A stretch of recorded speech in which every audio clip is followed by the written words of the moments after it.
నమస్తే, welcome to ANN. నేను మీ లక్ష్మీనాగ్ నరహర్ శెట్టి. పేర్ని నాని, ఈయన గురించి మనకి బాగా తెలుసు. మాజీ మంత్రి, ఇప్పుడు అనుకోండి అసలు ఎమ్మెల్యే కూడా కాదు, అది వేరే విషయం. అయితే ఈయన రీసెంట్గా మనకి తెలుసు, ఆయన ఎదుర్కొంటున్న ఆరోపణలు కూడా మనకు తెలుసు. పీడిఎఫ్ బియ్య దొంగ అని కూడా ఈయన మీద విపరీతంగా ట్రోలింగ్ కూడా జరిగిన పరిస్థితి. అయితే అది నాకు సంబంధం లేదని మరి ఆయన భార్య మీదకి మళ్ళించారని, కానీ వాళ్ళ వైఫ్ కూడా దానిలో కాపాడపడ్డారని రకరకాల వార్తలు ఈయన మీద వచ్చినాయి. పీడిఎఫ్ బియ్యం దొంగ అని రకరకాల మంది ట్రోల్స్ చేస్తున్న పరిస్థితి. అయితే మాజీ మంత్రి పేర్ని నానికి కొంచెం నోటి దూల బాగా ఎక్కువ అని చెప్పి ఇప్పటికి కూడా చాలామంది ఈయనకి ఆపోజిట్లో ఉండే టీడీపీ కావచ్చు, బీజేపీ కావచ్చు, జనసేన కావచ్చు, ఎక్కువ మంది చెప్తూ ఉంటారు. ఆ మాటకు వస్తే వైసీపీ నేతలు కూడా కొంతమంది అవునండి నిజమే, మా పేర్ని నానికి కొంచెం నోటి దూల ఎక్కువే అని చెప్తూ ఉంటారు.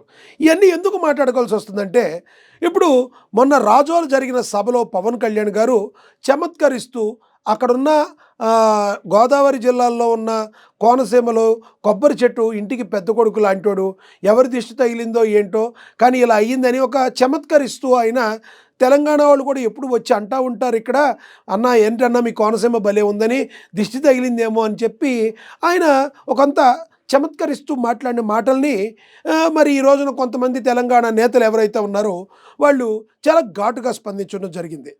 సందిట్లో సడేమియ్య అంటూ వచ్చేసాడండి మన పేర్ని నాని గారు. మామూలు వ్యక్తి కాదండి, మాజీ మంత్రి. మరి ఈయన వచ్చి రావడంతో ఒకేసారి విరుచుకుపడ్డారు. నిన్న మొన్నటి వరకు అసలు ఈయన ఉన్నాడో లైన్ లైఫ్లో లేమో, ఇంకా కేవలం అంబటి రాంబాబు గారైనా ఏదైనా సమస్యల మీద మాట్లాడుతున్నారు. కానీ అంబటి రాంబాబు గారు అంటే ఎట్లా మాట్లాడతారో మీకు నాకు తెలుసు, కొత్తగా చెప్పాల్సిన అవసరం లేదు. కానీ పేర్ని నాని గారు కేవలం పవన్ కళ్యాణ్ ఎప్పుడు ఏంటి ఆయన కోసమే ప్రెస్ మీట్ పెట్టాలి అన్నట్టుగా ఈయన ప్రవర్తిస్తూ ఉంటారు. మరి ఈ పేర్ని నాని గారు ఈ రకంగా ప్రెస్ మీట్ పెట్టి నిన్న కోమటిరెడ్డి వెంకటరెడ్డి ఎవరైతే తెలంగాణలో మంత్రి ఉన్నారో, ఆయన సినిమాటోగ్రఫీ మంత్రి ఎవరైతే ఉన్నారో ఆయన పవన్ కళ్యాణ్ సినిమాల్ని ఆడనివ్వం, మీరు అంటారా మాకు క్షమాపణ చెప్పాలి, లేకపోతే ఖబర్దార్ జాగ్రత్త అని చెప్పి కోమటిరెడ్డి వెంకటరెడ్డి మాట్లాడటం జరిగింది. ఆయన ఏంటండి ఆయన సినిమాటోగ్రఫీ మంత్రి అంటారు, అసలు పవన్ కళ్యాణ్ గారి సినిమాలు ఎక్కడ ఆడాలి? పవన్ కళ్యాణ్ సినిమాలు జనాలు కూడా చూస్తారా? అసలు ఆయన సినిమాలకి డబ్బులకి అతిగతి లేదు. ఇచ్చేదేంటి? ప్రొడ్యూసర్లే జిఎస్టీ కట్టలేదు, ఎగ్గొట్టారు ప్రొడ్యూసర్లు. ఆయన సినిమా పరిస్థితి ఎప్పుడు లేదు. పవన్ కళ్యాణ్కి అంత స్టామినా లేదు. ఆయన ఎలా మాట్లాడాడా? ఉప ముఖ్యమంత్రి హోదాలో మాట్లాడా, లేదంటే చేతబడులు చేసుకుని ఒక మంత్రిలాగా మాట్లాడా? అక్కడ దిష్టి అది ఇది అని చెప్పి రకరకాల మాటలు తన నోటికి పని చెప్పారు. అసలు ఆయన ఏం మాట్లాడారో ఒకసారి ఇందాం మనం.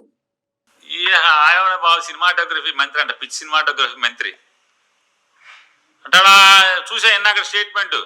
ఆయనే ఉంటాడు నేను సినిమాటోగ్రఫీ మంత్రిగా చెప్తున్నాను, నీ 2-3 రోజులు ఆడే సినిమా ఆడనివ్వండి. ఓకే, ఇక్కడ ఒక మాట మనం విందాం. ఆయనెవడండి బాబు? అసలు ఆయనెవడండి బాబు? పిచ్చి సినిమాటోగ్రఫీ మంత్రి. దిష్టి తగిలిందన్నందుకు మీరు గోలగోల చేశారు కదా. ఈ మాజీ మంత్రి వైఎస్ఆర్సీపీ నేత పిచ్చి సినిమాటోగ్రఫీ మంత్రి అన్నాడు. Note this point. ఎవరైనా కూడా మరి మంత్రి పేర్ని నాని, మాజీ మంత్రి పేర్ని నాని, వైసీపీ నేత, ప్రస్తుత ఎమ్మెల్యే కూడా కానీ ఈ పేర్ని నానిని క్షమాపణ చెప్పాలని మరి కాంగ్రెస్ నేతలు కానీ ఎవరన్నా మాట్లాడతారా? ఎందుకంటే వైసీపీతో మరి ఎందుకు వైసీపీ నేతగా ఉన్నప్పుడు ఈయన ఎందుకు మాట్లాడతలేదు అని పలు అనుమానాలు వ్యక్తం చేస్తున్నారు. బీఆర్ఎస్ నేతలు మాట్లాడతారా? జగదీశ్వర్ రెడ్డి ఉన్నారు, మరి ఆ జగదీశ్వర్ రెడ్డి మాట్లాడతారా? పిచ్చి సినిమాటోగ్రఫీ మంత్రి అని తెలంగాణలో ఉన్న మంత్రి గారిని కించపరిచినప్పుడు మాట్లాడేటప్పుడు ఈయనతో క్షమాపణ చెప్పించాలా లేదా? ఆయన ఇంకేమన్నారో చూద్దాం. ఇతను ఎందుకే బాబు? అసలు మామూలుగా మ్యాట్నీకి ఎత్తేస్తారా సినిమాని? ఇతను చేయలేదు. మళ్ళీ విందాం అదొక్కసారి. అతని సినిమా మ్యాట్నీ, మార్నింగ్ షో పడితే కంటిన్యూగా విందాం ఆపకుండా. చూసా ఇందాక స్టేట్మెంట్.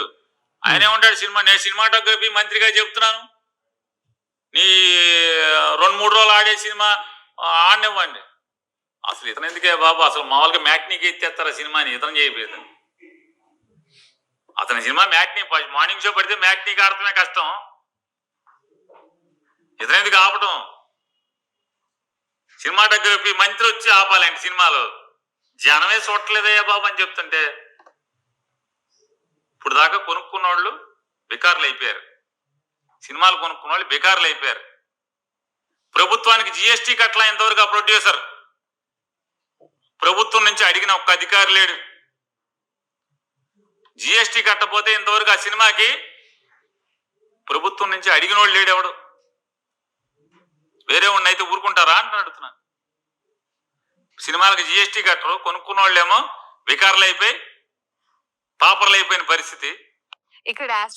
ఇక్కడ ఈ రకంగా ఇంకా చాలా చాలా మాటలు మాట్లాడారు. సమయాభావం వల్ల మనం కొన్ని వినలేకపోతున్నాం. అయితే ఓవరాల్గా మాజీ మంత్రి గారు, మా ప్రస్తుత ఎమ్మెల్యే కూడా కానీ పేర్ని నాని మాట్లాడిన మాటల్లో అసలు ప్రజలు ఏమనుకుంటున్నారు, లేదంటే రాజకీయ విశ్లేషకులు ఏమంటున్నారు, మనం వాళ్ళతో కూడా మాట్లాడదాం.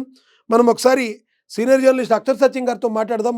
ఒకసారి ఆయన ఏం మాట్లాడతారో, ఒకసారి ఆయన కమెంట్ గురించి ఏం మాట్లాడారో ఒకసారి విందాం. సార్ కాల్ చేద్దాం ఆయనకి. హలో సార్, గుడ్ మార్నింగ్ అండి. అక్షర్ సచిన్ గారు. Sir good morning sir. Akshar Sachin గారు, మాజీ మంత్రి ప్రస్తుత ఎమ్మెల్యే కూడా కానీ వైసీపీ నేత పేర్ని నాని గారు మరి పవన్ కళ్యాణ్ గారి మీద మరి మాట్లాడిన మాటలు మీరు వినే ఉంటారు. ఆయన ఒక మాంత్రికుడు లాగా మాట్లాడా, చేతబడి చేసే మాంత్రికుడా, దిష్టి అది ఇది అని మాట్లాడారు. ఆయన సినిమాలో ఒక్క గంట కూడా ఆడవు, పొద్దున ఆడితే మ్యాట్నీకి వెళ్ళవు. ఈ పిచ్చి మంత్రి, ప్రస్తుత పిచ్చి మంత్రి అంటే ఆయన కోమటిరెడ్డి వెంకటరెడ్డి గారి గురించి పిచ్చి మంత్రి, ఆయనేం పిచ్చి మంత్రి అంటే అన్నారు. అంటే దీన్ని ఏ రకంగా చూడాలంటారు? ఈ పిచ్చి మంత్రి అని మాట్లాడినప్పుడు మరి ఈ పేర్ని నాని గారిని మరి క్షమాపణ చెప్పిస్తారా తెలంగాణ నేతలు? ఏమంటారు మీరు? ఈ జరుగుతున్న సినారియోను ఎలా చూడాలి? ఇప్పుడు పేరు నాని తోటి తెలంగాణ నేతలు ఎంత క్షమాపణ చెప్పింటారు సార్? వాళ్ళు హెల్ప్ చేయడానికి పేరు నాని గారి పార్టీ జగన్మోహన్ రెడ్డి గారి పార్టీ వైసీపీ పనిచేస్తుంది, రైట్. రెండోది పవన్ కళ్యాణ్ సినిమా పొద్దుట ఆడితే సాయంకాలం తీసేసి సినిమా అయితే 200 కోట్లు ఇచ్చి సినిమాలు ఎంత తీస్తారు సార్? ఏమైనా పిచ్చా ఏంటి సినిమా ప్రొడ్యూసర్లకి? ఇప్పుడు పేరు నాని జగన్మోహన్ రెడ్డి గారు ప్రెస్ మీట్ కి ఎంత డబ్బులు ఇవ్వకపోతే ప్రెస్ మీట్ పెట్టి తిడతాడా? ఏదో ఇస్తున్న గురించే కదా ప్రెస్ మీట్ పెడతాడు. అలాగే ప్రొడ్యూసర్ 4 రూపాయలు వస్తాయంటేనే సినిమా తీస్తాడు, రైట్. పవన్ కళ్యాణ్ సినిమాలు ఇప్పుడు జగన్మోహన్ రెడ్డి గారు పార్టీ అంటే 2009లో పెట్టాడు కానీ 2019 తర్వాత తండ్రి చనిపోయిన 11 ఆ టైంలో పెట్టాడు కానీ పవన్ కళ్యాణ్ సినిమాలు ఇప్పటి నుంచే సినిమాల్లో ఉన్నాడు కదా. ఆ రోజు నుంచి ఈ రోజు వరకు కూడా పవన్ కళ్యాణ్ సినిమాకు 100 కోట్లు పెడితే ఇంకొక 50 కోట్లు గతంలో ఒక ప్రొడ్యూసర్ ఎవరైతే ఉన్నారో ఇప్పుడు సినిమా రీసెంట్ గా దానికి జిఎస్టీయే కట్టలేదు ప్రొడ్యూసర్. వేరే వాళ్ళు అయితే ఊరుకుంటారా? గవర్నమెంట్ ఒకళ్ళు కూడా అడిగేది లేదని కూడా ఆయన ఆరోపించడం జరిగింది. ఇప్పుడు జిఎస్టీ కట్టకపోతే గవర్నమెంట్ యాక్షన్ తీసుకోవాలి. 2-3 ఇష్యూస్ కలిపేయకూడదండి. మొట్టమొదట ప్రొడ్యూసర్ బట్టలు ఇప్పి తిరిగాడు లేదా జిఎస్టీ కట్టలేదంటే గవర్నమెంట్ యాక్షన్ తీసుకోవాలి. దానికి దీనికి సంబంధం ఏంటంటే అది వేరే ఇష్యూ. మొట్టమొదట పవన్ కళ్యాణ్ సినిమా ఆడుతుంది కాబట్టే ప్రొడ్యూసర్ సినిమా తీస్తాడు. అయినా రాజకీయ పార్టీకి పవన్ కళ్యాణ్ సినిమాలకి సంబంధం ఏంటంటే అసలు ఇష్యూ బ్యాక్గ్రౌండ్ కి వెళ్తే పవన్ కళ్యాణ్ అన్నదానికి మంత్రి అన్నాడు కోమటిరెడ్డి వెంకటరెడ్డి. పవన్ కళ్యాణ్ ఏమన్నాడు?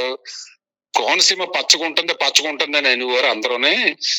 అలాంటిది దిష్టి తగిలేసిందేమో, పచ్చగా లేకుండా పోయింది, మొత్తం కొబ్బరి చెట్లు మొగులే లేకుండా పోయి కోనసీమని చూసి ఆంధ్ర పచ్చగుంటుంది, నీరంతా ఆంధ్రాకి వచ్చేస్తుంది, అందుకని తెలంగాణ ఇడిపోవడానికి కూడా ఇదొక కారణం అని అన్నాడు. అందులో తప్పు ఏంటండి? ఇప్పుడు కేసీఆర్ గాని కేటీఆర్ గాని హరీష్ రావు గాని తెలంగాణ నాయకులు అంత ఇదే కదా అనేవారు.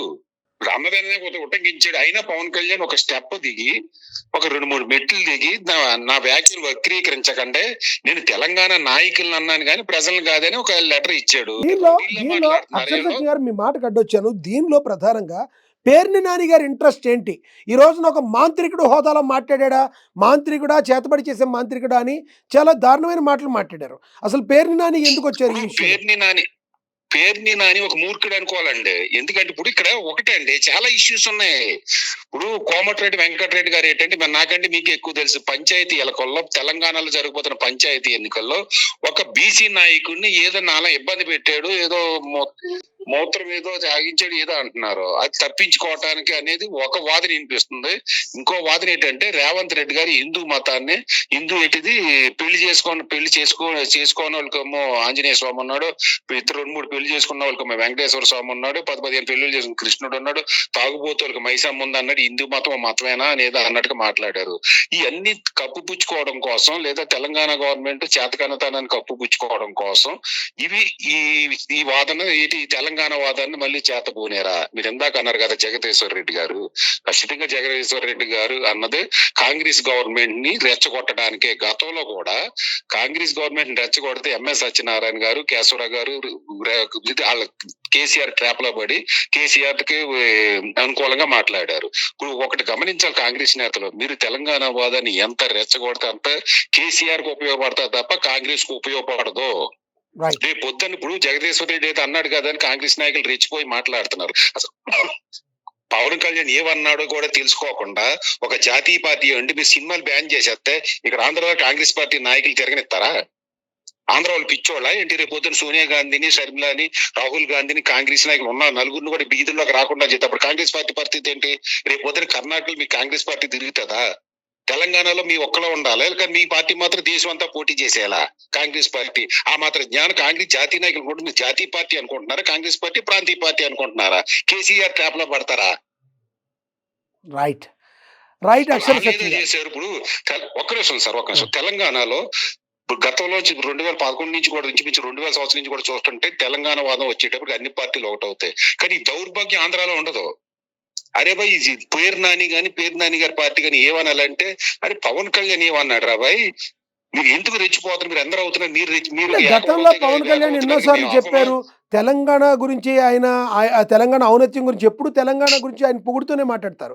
ఎందుకంటే మేము ఇచ్చాడు కదండి మొన్న తుఫాన్ వచ్చినప్పుడు. అవును, మేము అనేది ఎక్కువ ఉంటుంది అక్కడ, కానీ ఆంధ్రప్రదేశ్లో నాయకులకి దౌర్భాగ్యం అలాంటిది లేదని చెప్పారు. మరొకసారి నిరూపితమైతూ పేరుని నాని ప్రెస్ మీట్ పెట్టి మరి ఈ రకంగా అడిగించుకుని మాట్లాడతాన్ని ఈ రకంగా చూడడానికి మరి మీరేమంటారు? చివరిగా చెప్పండి. ఖచ్చితంగా ఇప్పుడు ఆంధ్రాలో ఈ ఐక్యమత్యం ఉండదండి, ఎవరి వాదం వాళ్ళు, ఎవరి స్వార్థం వాళ్ళది. అందుకనే 1953లో మా చెన్నై నుంచి ఇడిపోయి, తమిళనాడు నుంచి ఇడిపోయి తెలంగాణలో కలిపేస్తే కర్నూలులో రాజధాని హైదరాబాద్ లో పెట్టి నోరు మూసు కూర్చున్నారు. మళ్ళీ ఇది 2014లో రాష్ట్రం ఎరగొడేస్తుంటే నోరు మూసు కూర్చున్నారు. అంతేగాని ఈ పార్టీలు ఎప్పుడైనా కలిసినాయి అండి తెలంగాణలో, ఆంధ్రాలో? ఇప్పుడు పవన్ కళ్యాణ్ మాట్లాడుతున్న ఒక పార్టీలు కలుస్తున్నాయి. తెలంగాణలో తెలంగాణ వాదం కోసం టీఆర్ఎస్ కాంగ్రెస్ ఓట్ అయినప్పుడు ఇక్కడ ఆంధ్ర వాదం కోసం ఇక్కడ రాజకీయ పార్టీలు ఎందుకు కావండి? పేరు నాని ఏమో మాట్లాడితే మళ్ళీ పవన్ కళ్యాణ్ విమర్శించుకొస్తాడా? మీకు ఆంధ్ర అంటే అభిమానం లేదా? పేరు నానికి కానీ లేదా జగన్మోహన్ రెడ్డి గారు కానీ వైసీపీకి ఆంధ్రలో మిగిలిన పార్టీకి వాళ్ళకే తెలంగాణ వాదం? పవన్ కళ్యాణ్ మాట్లాడిన తప్పు పెట్టండి. ఒక మాట్లాడితే ఇప్పుడు పవన్ కళ్యాణ్ తప్పు చెప్పండి. అంతేగాని తెలంగాణ పార్టీకి సమర్థించి ఆంధ్రాలో పోటీ చేస్తూ, ఆంధ్రాలో పదవులు అనుభవిస్తూ, ఆంధ్ర మీద బతుకుతూ మీరు తెలంగాణ పార్టీకి సమర్థించడం పేరు నాని గారి పార్టీ అధినేత జగన్మోహన్ రెడ్డికి తలా తోక ఉండదు వీళ్ళకి. రైట్ అక్షర్ సత్యం గారు, చివరగా పవన్ కళ్యాణ్ గారు కూడా మాటలు మాట్లాడేటప్పుడు ఒక పార్టీ అధినేతగా ఆయన మాట్లాడాల్సిన మాట కాదు, తన కిందలతో అనిపించాలి, కిందలతో తిట్టించాలి. అది ఏంటంటే నేనే రాజు, నేనే మంత్రి, అన్ని నేనే చేస్తాను, నేనే విమర్శ చేస్తానంటే ఇలాంటి పరిస్థితుల్లో ఉంటే ఇప్పుడు కానీ పవన్ కళ్యాణ్ గారు కూడా తెలుసుకుని మాట్లాడాలి. అవును కదా, ఒక హోదాలో ఉన్నప్పుడు ఎటుపోయి ఏటొస్తుందని కొంచెం జాగ్రత్తగా మాట్లాడుకుంటమే ఎవరికైనా శ్రేయస్కరం. ఎస్ అండి, మంచి మాట చెప్పారు. ఎస్, ధన్యవాదాలండి మీ అభిప్రాయం తెలియజేసుకున్నందుకు అక్షర్ సత్యం గారు. అయితే ఈ రకంగా చూసుకుంటే పవన్ కళ్యాణ్ గారు కూడా మరి ఇలాంటి ఆచితూచి మాట్లాడాలి. తెలంగాణలో ఎంతోమంది మరి భావోద్వేగాలతో కూడిన మాట్లాడినప్పుడు ఒక మాట మాట్లాడితే ఎటువంటిది వస్తుందో జాగ్రత్తగా మాట్లాడాలి అనేది చూసుకుని మాట్లాడాలి అని చెప్పి మాట్లాడుతున్నారు. రైట్, జనసేన నేతకు ఒక ఆయనకి కాల్ చేద్దాం మనం. కాల్ చేసి అసలు ఆయన ఉద్దేశం ఏంటి, పేర్ని నాని గారు మాట్లాడిన మాటలను ఏ రకంగా చూడాలో ఈరోజు చూద్దాం. ఒకసారి మాట్లాడతారేమో చూద్దాం. ఈయన జనసేన నేత చల్మల్శెట్టి రమేష్ గారు, ఆయన లిఫ్ట్ చేస్తారేమో. రమేష్ గారు నమస్తే అండి. నమస్తే రమేష్ గారు, లక్ష్మీనాథ్ గారు. ఎస్ అవును సార్. రమేష్ గారు, పేర్ని నాని గారు ప్రెస్ మీట్ పెట్టి పవన్ కళ్యాణ్ గారిని ఒక మాంత్రికుడు అని సంబోధిస్తూ మాంత్రికుడు హోదాలో మాట్లాడాడేమో, చేతబడి చేసే మాంత్రికుడు హోదాలో. ఆయన సినిమాలు ఆడటం ఏంటి, కోమటిరెడ్డి గారికి అసలు పిచ్చా ఏంటి ఆయనకి ఏమన్నా, మరి ఈ పరిస్థితి ఏంటి, పవన్ కళ్యాణ్ మ్యాట్ని ఆడదు, దానికి డబ్బులు కూడా ఉండవు, జిఎస్టీ కూడా కట్టలేదని రకరకాల అసలు పవన్ కళ్యాణ్ని టార్గెట్ చేస్తూ ఈరోజు మాట్లాడిన పరిస్థితి ఏమంటారు, మీరు ఎలా చూస్తారు? కృష్ణా జిల్లాలో పేర్ని నాని గారి గురించి ప్రత్యేకంగా చెప్పుకోవాల్సిన అవసరం లేదు.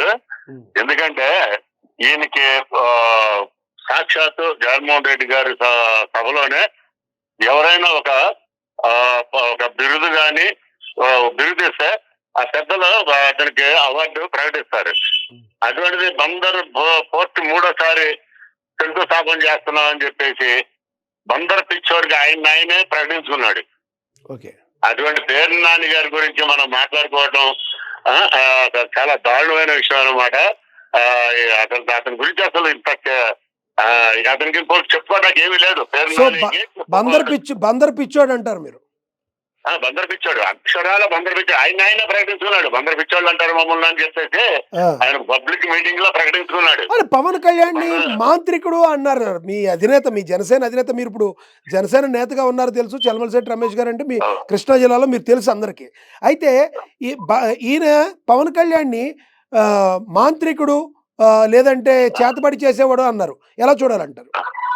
మాంత్రికుడే. ఈ ట్రెండ్ ఫాలో సెట్ చేస్తానని చెప్పేసి సెట్ చేసే మాంత్రికుడు పవన్ కళ్యాణ్ గారు. చాలా ఆంధ్ర రాష్ట్ర మీద ప్రపంచం మొత్తం చూస్తుంది పవన్ కళ్యాణ్ గారి గురించి. అసలు ఆయన ఒక సెట్ చేసే ప్రతి కొత్త ప్రాజెక్ట్ ని సెట్ చేసే విధానం చూస్తే మురిసిపోతున్నారు ఈ ఆంధ్ర రాష్ట్ర ప్రజలందరూ. ఆంధ్ర రాష్ట్రమే కాదు, ఈ పక్క రాష్ట్రాల ప్రజలు కూడా అందరూ కూడా మురిసిపోతున్నారు. ఇప్పుడే పవన్ కళ్యాణ్ గారు ఒక లెటర్ కూడా విడుదల చేయడం జరిగింది. అది నా మాటల్ని వక్రీకరించారు, నేను అన్న దాన్ని వక్రీకరించారని లెటర్ కూడా విడుదల చేయడం జరిగింది. ఎవరికో లేని బాధ ఈ పేరు నానికి ఎందుకు వచ్చిందంటే ఏం చెప్తారు మీరు? ఈ పేరు నానికి మాట్లాడడానికి ఇంకేమీ లేదు. తను ఏదన్నా చేసిన పని చెప్పుకోవడానికి కానీ 5 సంవత్సరాలు మంత్రిగా చేసినప్పుడు ఏదైనా చేశాను పలానా పని చేశానని చెప్పుకోవడానికి లేదు, ఇంకోటి లేదు. ఈ ఒక్క పవన్ కళ్యాణ్ గారిని విమర్శిస్తేనే బతుకుంటాడు అక్కడ. అంటే బతికున్నాడని ప్రజల్లో గుర్తిస్తారు పేరు నాని బతికే ఉన్నాడని. లేకపోతే పేరు నాని చచ్చిపోయాడు అనుకుంటారని చెప్పేసి ఇంకెవరిని మాట్లాడినా దృష్టిలో రాడు. పవన్ కళ్యాణ్ గారినే గురించి మాట్లాడితేనే బతికే ఉన్నాడు. అంటే ఆయన కొంచెం బాధపడుతున్నారు, నన్ను పీడిఎఫ్ బియ్యం దొంగ అని నన్ను కావాలని ట్రోల్ చేస్తున్నారు అని అంటున్నారు. వాస్తవం ఉందంటారా? వాస్తవేగా, అది అందరికీ తెలిసిందేగా. గబాలను భార్య జైలు పాలైపోద్దని చెప్పేసి వెంటనే తప్పొప్పుకొని అది కట్టేయడం కూడా జరిగింది. ప్రతి ఒక్కరికి తెలుసు. రైట్. చివరిగా చెప్పండి, పేర్ని నాని గురించి ఏమంటారు అయితే లాస్ట్కి మీరు ఈ విషయంలో? పేర్ని నాని అక్షరాల బందర్ పిచ్చోడు. తను ఏ పని చేయలేని అసమర్థుడు. తను 5 సంవత్సరాల్లో ఏ పని చేయలేని అసమర్థుడు. అతను వార్డు కౌన్సిలర్ గా వేసినా సరే డిపాజిట్లు కూడా రాని పరిస్థితిలోకి వెళ్ళిపోయాడు. ఇది 100% సత్యం. రైట్ అండి. చలమలశెట్టి రమేష్ గారు, మీ అభిప్రాయాన్ని తెలియజేసినందుకు. రైట్, వింటున్నాం కదా, ఒక్కొక్కళ్ళు ఒక్కొక్క అభిప్రాయాలు వ్యక్తం చేస్తున్నారు. జనసేన నేతలు అయితే ఏకంగా ఆయన్ని బందరు పిచ్చోడుగా అభివర్ణిస్తున్నారు. పేర్ని నానిని చూడాలి మరి రానున్న రోజుల్లో మరి పేర్ని నాని ఏ రకంగా మరి మాట్లాడతారో మరి చూద్దాం. ఇది వాళ్ళ స్పెషల్. చూస్తూనే ఉండండి. ఏఎన్ఎన్. నమస్తే.